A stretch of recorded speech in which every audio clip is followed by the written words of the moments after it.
Welcome to Connect with Rohan de Alwis, brought to you from the studios of Satyajit Creations in London. I'm very pleased today to welcome Dr. Mahesh De Silva. Welcome, Mahesh. I'll get straight to the point. Tell me, where is home? And you're from Cambridge, so give us a description or a narration of the journey from home, wherever home is, to Cambridge. Thank you, Rohan. I think as Rohan said, I'll start from home, where everything starts. My parents were both from the education sector. My mother was a teacher, and my father was a school principal who went on to become education secretary in Southern Province.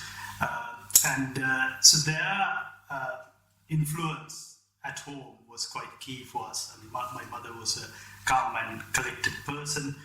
In later career, for both me and my sister, it was really, really important under sort of high-pressure situations.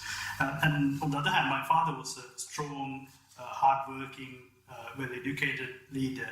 So that again was really important for us to have that platform at home. So you had the balance, the yin and the yang, exactly. The fire and the calmness, the water. It's very mix. Yeah. I think it's very, very important. I think it made the life easier for our teachers, the professors, and the mentors in the later part of our careers and studies. So I think that was really, really good platform for us. And I think we had a great childhood.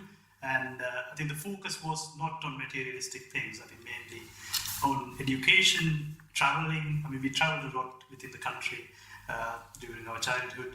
And my father was a avid reader. He used to bring Reader's Digest from Colombo every now and then. And we used to read. I remember struggling to read those complex, all these difficult vocabulary, Reader's Digest. Right. Yeah. Right. So he had a small library of loads of books. So that was a really, really good start for us. And of course, this was not the computer age. We didn't even have televisions at that time. They were being introduced. So a good library, reading maketh a man, as someone said. So where was this in the southern province? It's a village coastal village called Ahungalda. Ahungalda. Yeah. Oh yes, yeah. It's on the ball to Road. Yeah, that's right. Yeah, Ambalangoda. Yeah, Ambalangoda. Yeah. I see. So where did you have your primary schooling? So primary school, I went to the local school called Rajapaksa College. Was there for a couple of years before moving to. This is a different Rajapaksa, I guess. Lalita Rajapaksa. That's right. Yeah. That's right. I see. And then I moved on to the Siddhartha College in Balapitiya until grade 5, where I did my scholarship exam. So I passed my exam quite well. Then I even had scores enough to go to the leading Colombo schools, but my father and mother thought it would be better for you to stay at home with the family. They believed that staying with the family during when you're developing young age is quite important. I think that's really important because I know a number of old school habits of being sent to a boarding or sent to a school in Colombo from the outstations. The touch that you have, the link you will have with the family is lost. But obviously your parents thought family unit is the nucleus of this and that you should be together as a family. So where did you... So after the scholarship exam, I went to the Marshall College in Ambalangoda, one of the leading schools in the region. So I did well at both the ordinary level and advanced level. In fact, the advanced level, our year group, the maths stream, we were one of the best in the country. So the overall score. So we went from there I went on to do electronics and telecommunications at the University of Moratuwa. So electronics and communications. Yeah, telecommunications. Telecommunications at the University of Moratuwa. Right. So what made you choose electronics and telecom? I think I would say one of the biggest influences was one of my mother's brothers who was like an inventor and hobbyist. And he was quite capable person. He was sort of dabbling with all the electronics and sort of he taught me the beauty of electronics. So I thought I think really good to start a career. I mean that's where, to be honest, I went towards engineering rather than the the sort of medicine and Sure. field. I mean, electronics in Sri Lanka was perhaps at a primary stage then, or was the University of Moratuwa well established in electronics at that time? I think the education, the teaching-wise, I think it's very, very well established. I think the electronic industry in Sri Lanka at that time wasn't that mature. Right. I believe it's still maturing. Because the University of Moratuwa is well known as a hub of electronics and the cutting edge technologies. Yeah. Okay, so that was from Dharmasoka to University of Moratuwa. Tell us the next stage. So after finishing my studies, the first degree at Moratuwa, I had the opportunity to join the department as a lecturer, and then I joined as a professional lecturer, and I wanted to study more, do postgraduate studies, and particularly I was interested in developing new products. I think that's a key thing I wanted to do. So that opportunity, I wanted to get it from elsewhere since it wasn't readily available in Sri Lanka. So I had a couple of opportunities. I started writing to prospective professors in a number of countries. Yes. And then I managed to actually publish at that time the same journal as one of the Cambridge professors. And so he got my attention. And then I mentioned to him what I wanted to do. So I ended up getting two offers, one from Cambridge and one from Monash University, Australia. Right. So I remember talking to the Monash professor, and he said, "Well, I know what you're going to select." So obviously I ended up coming to Cambridge. So it was really, a turning point of my life and starting. Well, I think it's also a good recognition of your achievements up to that point from both Dharmasoka as well as from the University of Moratuwa, your basic undergraduate degree, to be offered a position place at Cambridge. Which college did you attend? I was at Queen's College in Cambridge. Right. So one of the things I want to emphasize here is beyond your sort of course or the studies, I think one thing is quite important is do something beyond that. Like I was involved in developing things, like involved in a number of competitions while I was doing advanced level, and even at university, and even after that while working as a lecturer. So it's just involving in developing things, involving in understanding what the trends are. It's quite important. This is a very important point Dr. Mahesh De Silva is highlighting. It's not what is expected of you, doing something beyond. And I think it's a common theme amongst the professionals of leading and distinguished professionals, that the leapfrogging is like you have to jump rather than just go ahead. Leapfrogging of what you're doing is what's really important, whether it's an individual, whether it's society, or whether as a country. And I think we come to the country later on about issues and how to get over. So that's an important point. It's looking beyond what's there. Yeah. And you were able to see that. Absolutely. I think understanding those trends, understanding what the technology or that particular field is moving towards, and doing something, learning, reading, attending events, networking, I think that's quite key actually. That's one of the key things, particularly in Cambridge, they are sort of encouraging students to do. Right. I have to interrupt you because something came to my mind. That's the university life at Moratuwa. And you mentioned about networking and all of that. It says, was there a difference between life at Moratuwa and life in Cambridge at the universities? I think the approaches can be different. Cambridge is a significantly larger place, significant opportunities, and Cambridge has been there for almost 800 years. Sure. It's a very well-established institution. So I think it's a social environment that I want to know more about. I think, University of Moratuwa, I think it sort of initiated a number of these sort of opportunities for students, I would say even during that time.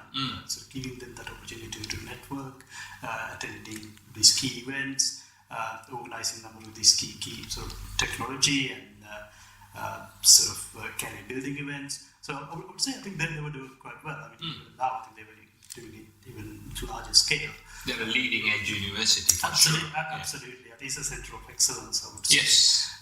So I think, there are learnings from both sides. Of course, yeah. Okay, so you were at Queen's College, and then you read for your Ph.D. in, is it electronics? Electrical engineering. Electrical engineering, right. Yeah. So once you qualified with your PhD, we will start about, come to your career, subsequent career. But I think for the benefit of those of our viewers, and I for sure would like to hear from you, Mahesh, what's the Cambridge phenomenon? Yeah, I think it's a very interesting question, Rohan. I think this is quite key, and again, we can learn a lot from it. So this was started the university itself started 1200 AD, about 800 years ago. So the first spin-out company from the university was the Cambridge University Press, about 500 years ago. Oh, I see, the Cambridge University Press. Yes. The famous Cambridge University So Press. that was part of the Cambridge University, it was doing presumably the printing. That's right. But then it was spun off to make exactly a separate entity taking on as a business enterprise. Yeah, so this was about 500 years ago. 500 years ago. So I think the Cambridge phenomenon itself happened in 1960s, where a significant growth in life sciences, the technology sector, biotech, and a number of these key areas sort of started growing a number of clusters around Cambridge, and particularly one of the key milestones or catalysts for that growth was the establishment of the Cambridge Science Park by Trinity College in 1970. So that's where it provided a platform or provided a location for startup companies to grow. So this was in 1980s? 1970. Oh, 1970. So it was, I say, Trinity College at Cambridge University started the Cambridge Science. That's right. So that was the first in the country. So that's where it gave that opportunity, gave that space for companies to establish. So since then, I think during the 70s, it was 50 or 100 companies a year forming in that region. And then now, the Cambridge, that cluster has over 5,000 companies. So that's an impressive record to start from in the 1960s, early 70s to what it is today. Yeah. That's why I wanted to ask you, and for the benefit of our viewers, especially the entrepreneurial viewers who want to make use of something of this concept. It's not just a concept, it's practical reality. And we'll come to that because a step further, how other countries benefited as well. But I think it's important for us to understand the Silicon Valley in the United States. We have in the United Kingdom the Cambridge Science Park and the amount of companies coming up there in the new tech sector. Shoreditch in East London or east of London is also an emerging London-centric place because Cambridge is about 35 miles or 40 miles from London for the benefit of our I think it's about 70 miles. Oh, it's 70 miles, I'm sorry, from London. But you can get there by train pretty fast. Yes. So that's the Cambridge phenomenon. Is that what it is? Yeah, I think we also to emphasize the size of that cluster now. Now it has 29 unicorns. Unicorns are companies worth over $1 billion. So there are 29 unicorns in Cambridge cluster. And it generates about £15 billion per year revenue. 15 billion pounds. So per it's year. about 25 to 30 billion US dollars a year It's amazing. within Cambridge itself. It's just about 5 square miles. 5 square miles. I mean, wherever you are, whether you are in Sri Lanka or in another country, just think about your local area and you will get the answer. 5 square miles. Yeah, and also it employs about 70,000 people. 60 to 70,000 people and continuous employment, salaries, local economy. So there's a lot of things here for anyone viewing from a very serious nature: economic development, entrepreneurship, business, relocating, all of that in your own countries, wherever you are, especially in Sri Lanka, the Cambridge phenomenon. Yeah. Right. That's really interesting because I had heard about it, but not so clearly. So thank you so much, Mahesh, for enlightening me for sure, and hopefully our listeners as well. I would like to talk about electric cars, batteries, and motors. Sure. The latest talk in the world. I know the hydrogen fuel cell is the next that will come. From hydrocarbons to hydrogen fuel cell, in between lies the electric car or the electric concept. I would like to start from a very beginning of your exposure to electric cars, but I think I'll start somewhere in the middle. You were involved in the electric car project, the I-PACE for Jaguar Land Rover in the United Kingdom. Jaguar Land Rover is a Tata enterprise company owned by Tata Enterprises of India, but they have the jewel in the crown in the British motor industry, the Jaguar Land Rover JLR. I think rather than look at, that's my spiel for Jaguar Land Rover, but I think your hands-on experience at JLR, Jaguar Land Rover, in the electric car project, can you take us through, without being too much technical, for the benefit of myself and also, of course, our viewers worldwide? Yeah, I think so. Jaguar Land Rover being a traditional, one of the leading British car manufacturers over the few decades, so they're very well established, about 20 to 30,000 employees, very large organization. So obviously, with the trend towards electrification, so they heavily invested in developing new models. So Jaguar I-PACE is their first electric vehicle. They developed this. This is called a battery electric vehicle. So I was involved in that particular program from the beginning, developing the vehicle from pretty much scratch, or the early prototype, all the way to vehicle sign-off. So I was looking after part of the program, and it was quite a big challenge because the company is geared towards standard mechanical powered vehicles, moving towards fully electrified vehicle within a number of years.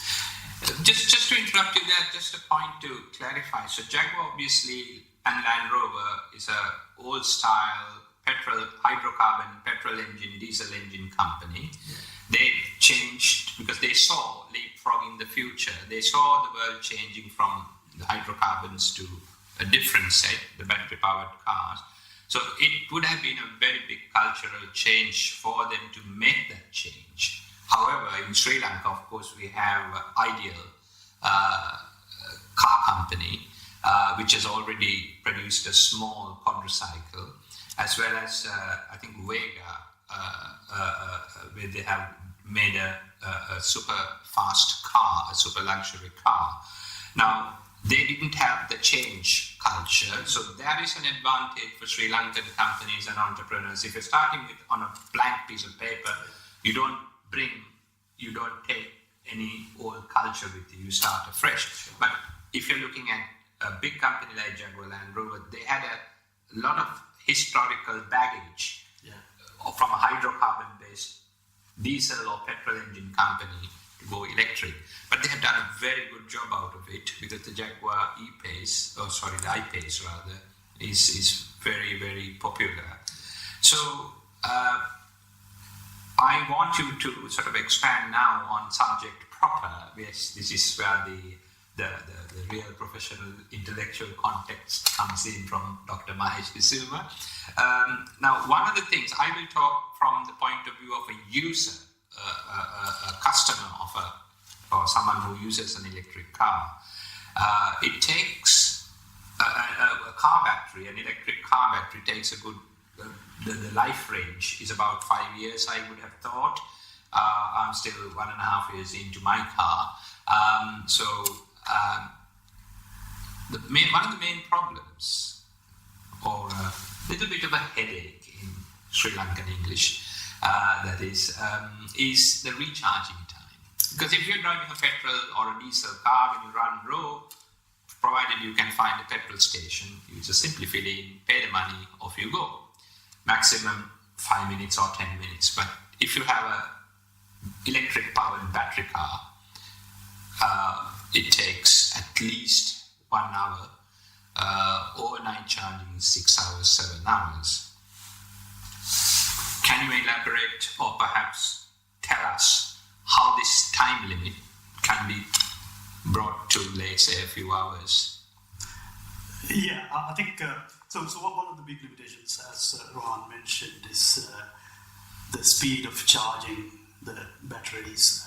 So it's partly due to the actual chemistry which is used in the batteries, which cause when you are trying to charge it fast, the batteries will overheat.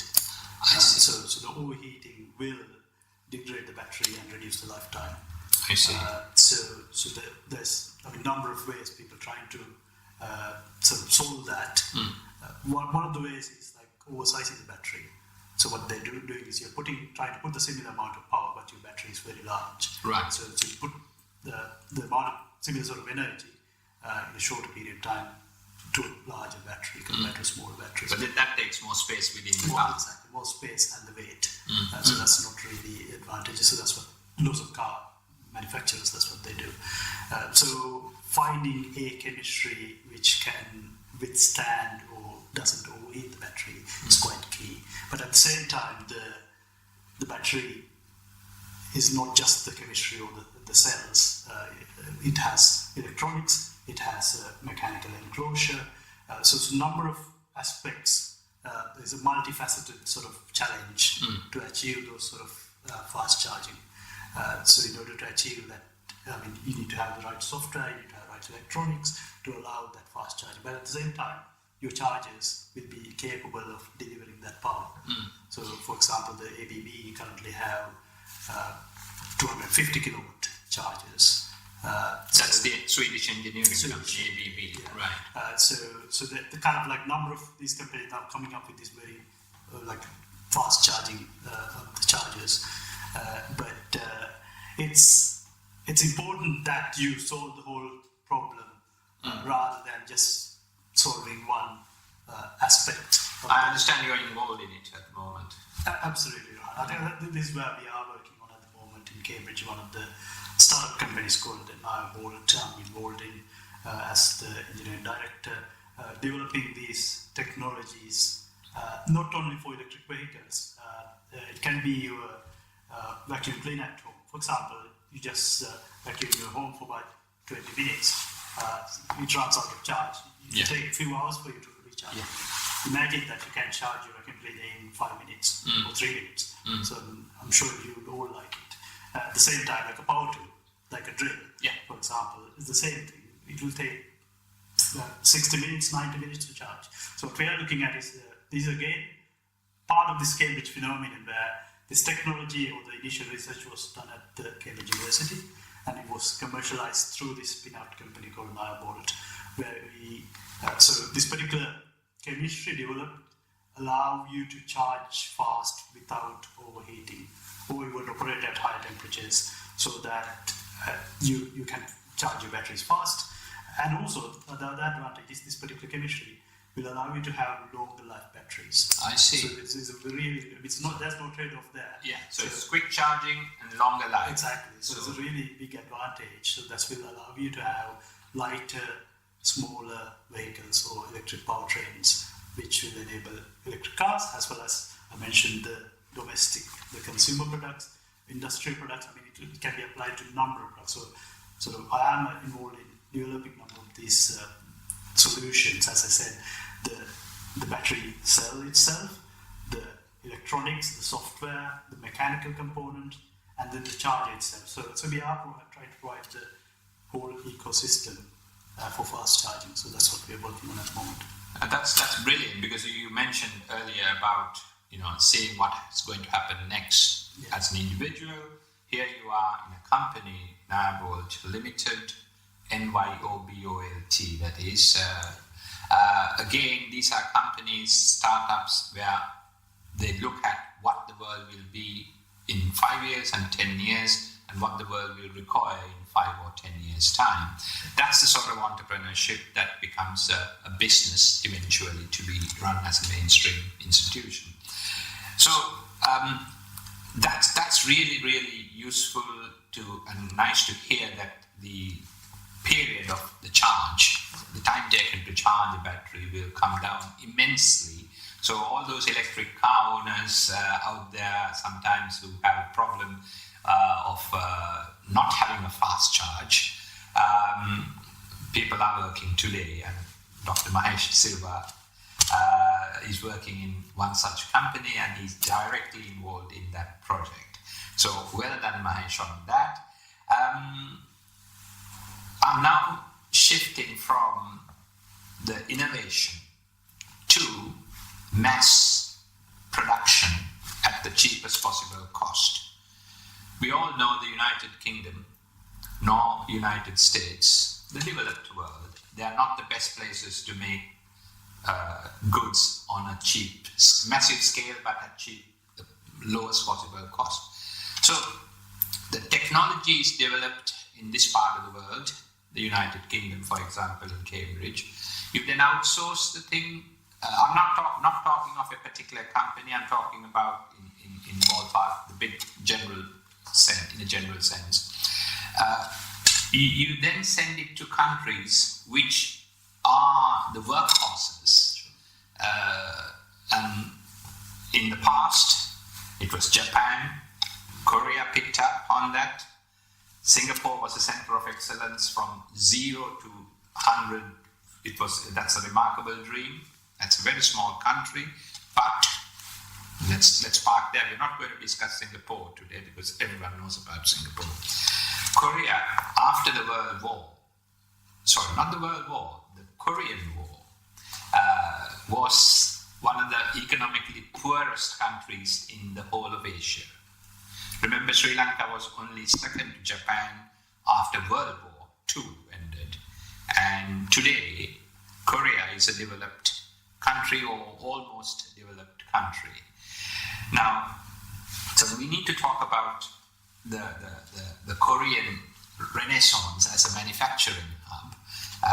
And because you have links not just with Korea, with the Chinese manufacturers, manufacturing hubs or the factories, and also Malaysia. That's another country very similar to Sri Lanka, but developing. I'll give you the freedom to select any country that you want to talk about, where Western-based technology has been passed on to them on a contract production basis, where they have supplied the goods and they have developed. And it's a big issue in the West, where some of the countries in the East copy and breach copyright. I'll give you a free hand to talk about that aspect. Getting the innovation and technology from the West and sending it to the East. Take just one or two countries of your choice as an example, and why can't Sri Lanka not necessarily copy, there's no point copying, emulate and do our own thing to get there? That is a very, very interesting question, Rohan. I think I would probably pick South Korea here, and as well as China, probably. So I can remember talking to one of my South Korean colleagues probably about a month ago about the Sri Lankan economic crisis, and what he said was, we had a similar situation after the war in 1960s. We were one of the poorest in the country, as Rohan mentioned, what they were looking at is something to export, because they were trying to build an export-oriented economy. And interestingly, one of the key exports to start with was wigs. So they didn't have any technology or anything else to export. So by end of 1960s, wigs made up about 10% of the Korean exports. Very interesting. And so what they told was, well, we need to go beyond that. We need to export technology. We need to build. Sorry, Mahesh. Just to interrupt, I'm not going to steal your flow of thought here, which I want you to continue. in my mind, I can see when the Koreans were making wigs just to sell something to get the dollars into their economy. In the mid-70s, I think 77 onwards, Sri Lanka started its open economy with, I think, the main industry, and even up to now, a big dollar earner is the apparel industry. And just to put another parallel line to the two lines that came to my mind, was that at that time, until the mid-90s, India had not opened up their economy. So, and look where they are today. So I think there is no one size that fits us all, but we have to look, get inspiration, and hopefully not necessarily copy, but use our good officers, the basic intention to leapfrog. Mahesh, continue please from the Korean, the wig industry to where they are today. Yeah, absolutely. I think, as you said, there's no one solution fits all these countries, all the systems, and also there's no harm in restarting or looking at different approaches. So in the case of Korea, what they looked for was like developing technology, developing something new. So they brought in items from Japan or America to assemble in the country, so contract manufacturing. And then what they did was they reversed. So the incentive for the Americans and the Japanese to go to Korea was possibly cheap labor, and get it done at the cheapest possible cost with American and Japanese technology. Absolutely, I think that's where it is. I think that's where all these manufacturing houses come into play. And what they did was, beyond that, they started reverse engineering some of these products. I see. So they started effectively copying some of these products. So this is where the morals and the legal ethics clash, because this is one of the questions I had, at the back of my mind, because we hear of Chinese doing it today to Western products. If you remember, a few years ago, Donald Trump was furious about it, and that policy hasn't changed in the US despite having a much saner president. It's just American policy is the same. So reverse engineering is the more modern word, but I think you learn from someone else's technology and create something. And the Koreans have done that, and the Japanese did that many years ago in the 50s and the 60s. So tell us, because there's something for our entrepreneurs, even the private sector in Sri Lanka, for example, to learn from this. Yeah, I think the way is you do need to, beyond reverse engineering, you need to look at developing your own products. Mm-hmm. So that this is the key. I think this is where Korea thrives. It's not a question of copying. It's not just a question of copying. Mm-hmm. Beyond that, you need to look at manufacturing your own. I'm sure you all know where Korea is now. They're one of the richest countries in the world, and they are manufacturing one of the best products in the world. Mm. So they all started with lower quality products. You all know about some of the car makes or some of the other consumer products which was made in Korea. 10-15 years ago, the quality wasn't that good. No. Now they are competing or even better than the European or American products. So this is where I think we need to have a vision to develop the products and to develop our own products even better than what others can provide. I think that's a very important point. Now, Cambridge phenomenon, which you explained, the Korean miracles, it's not a miracle, the way it's just simply hard work, but it's not just hard work, having a vision and working towards that vision and leapfrogging. I think that's the message. I think in most of our conversations we will be discovering. So there is no magic or miracle. Yeah, it's when you look back, it's magic or it's a miracle. So anyone wishing to replicate that process, whether they are entrepreneurs, businesses midstream, or even governments. I can think of one place, Sri Lanka, is where we are. Korea at that time, South Korea, we were a much developed country, still albeit a developing country. Today, I think I'll get the figures approximately right, which means approximately wrong, around $4,500 to $5,500 US per capita income Sri Lanka, and I think Korea is about 40,000. 40,000 US dollars. So just say 5,000 for Sri Lanka. Today, Korea is 40,000 US dollars. So that says it all. I know it's not the best yardstick to measure, but it is one. So how could somebody, individual, company, government, private sector, public sector, etc. Now I'm thinking of Sri Lanka, but it can apply to any other country which wants to develop leapfrog. In today's world, because we have a conflict-ridden world, Russia and Ukraine having a big fight somewhere there, which has nothing to do with the rest of the world. However, it affects us with our fuel, gas, wheat, agriculture. Then we have obviously worldwide inflation running high. So all the bad times are here right now. We have to get over it. What's your best practical way to any of our viewers or some of our viewers who are interested in taking something out of this program? I think it's, again, as I said, there will be a single solution for all of these things. I think we can have learnings from a number of these approaches, starting from Cambridge phenomenon, for example. So what you can see is, it starts with the center of excellence, academic excellence, like a university. So, for example, University of Moratuwa, we can take as an example. So, what Korea did, for example, is they invested heavily on education during that time to make sure you got a skilled labor force. China did the same.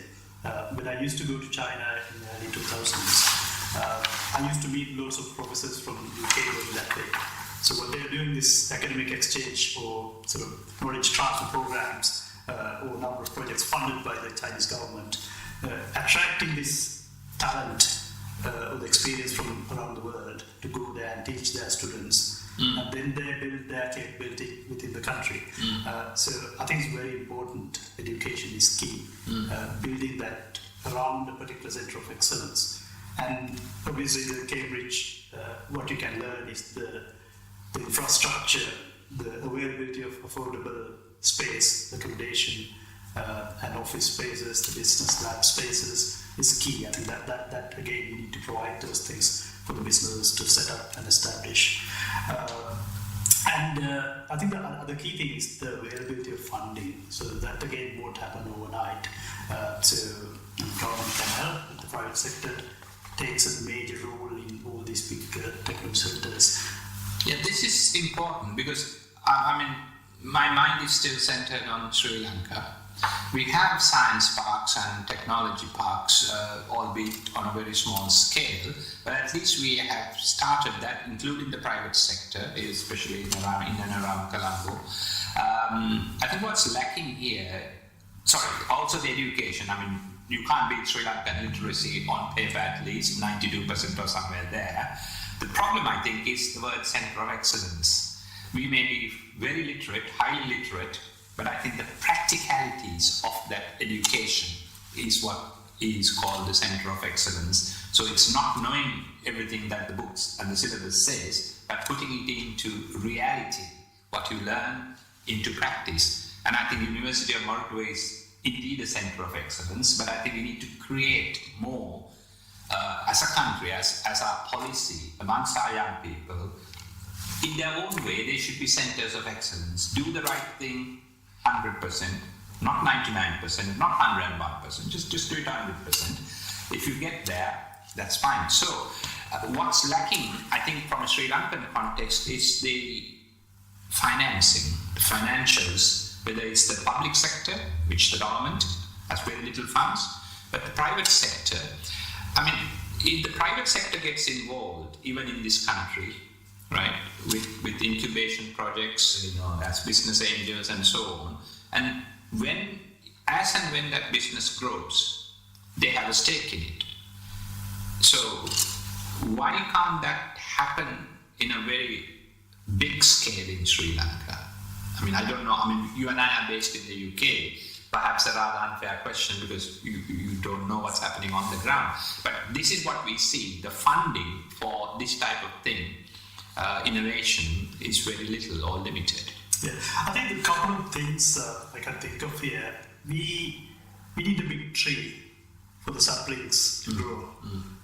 So effectively, for example, in Cambridge, you had arm holdings. One of the largest technology companies in the world, which most of our handheld devices, mobile phones have ARM core, ARM chips.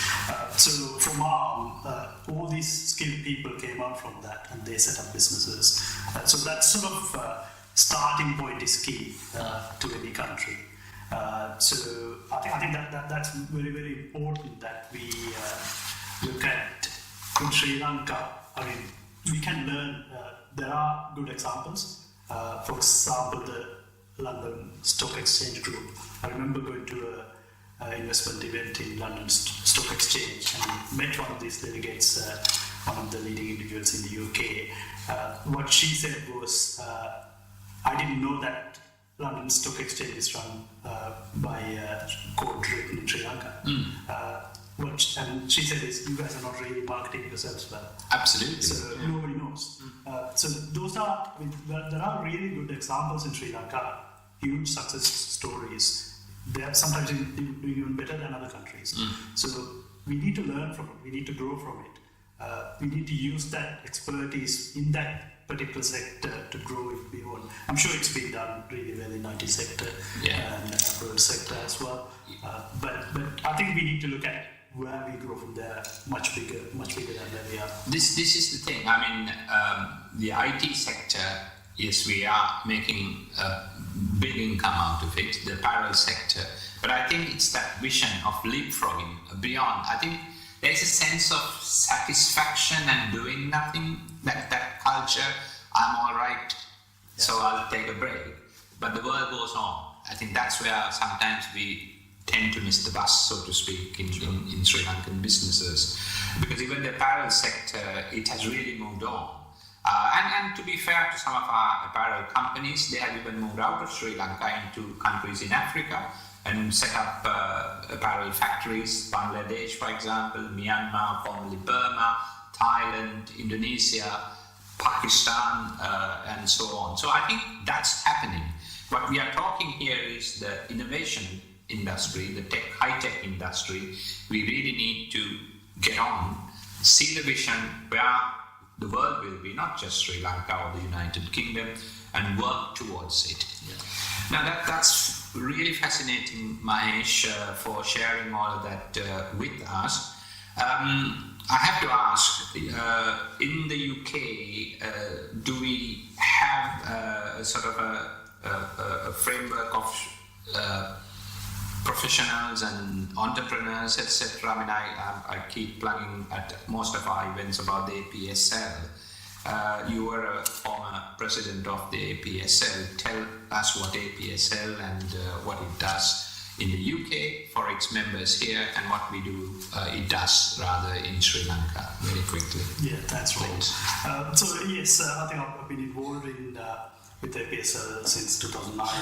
I saw it as a really good organization where a number of sort of selfless individuals who would contribute to Sri Lanka. I mean, they all started their careers in Sri Lanka, or they studied in Sri Lanka, came over to UK, and they wanted to make a real difference to both communities, either Sri Lankans based in this country as well as Sri Lankans in Sri Lanka.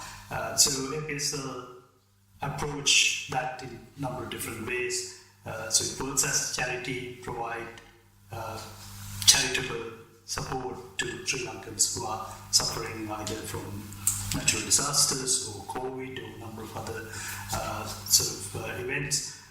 And also we have done a number of professional events mainly targeted to students, early career professionals, and bringing in or networking, providing networking opportunities for these people based either in Sri Lanka or here.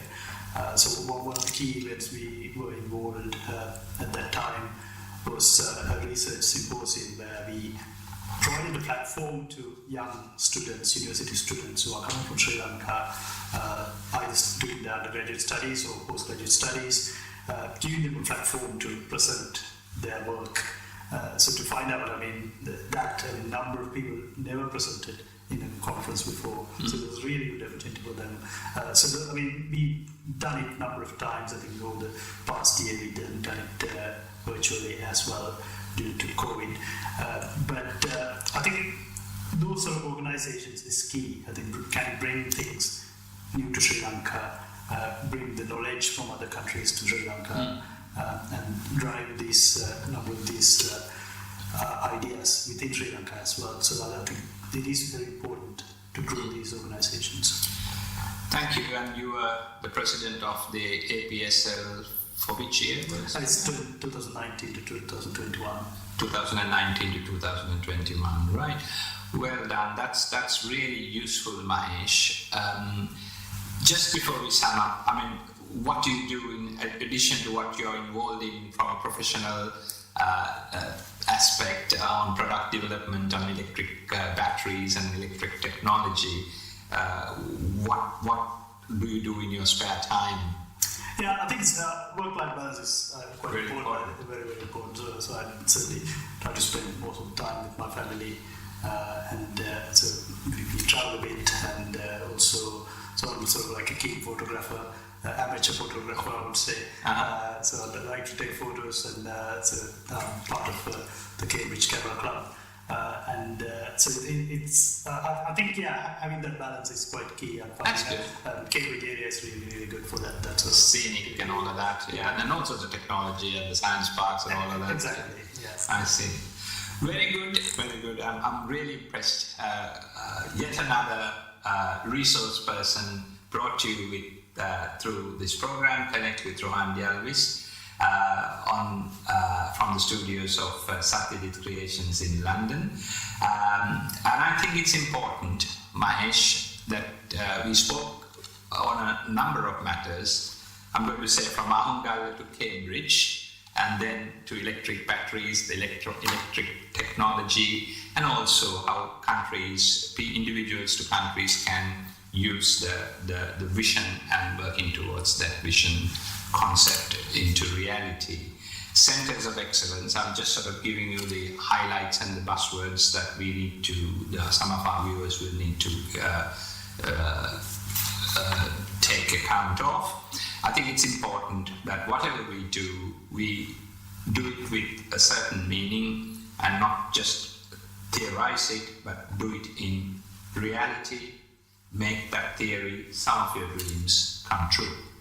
I think with that, Mahesh, I really thank you for coming over today and sharing your valuable thoughts and some of the processes as well with us all. Thank you, Rohan. Thank you very much. Thank you.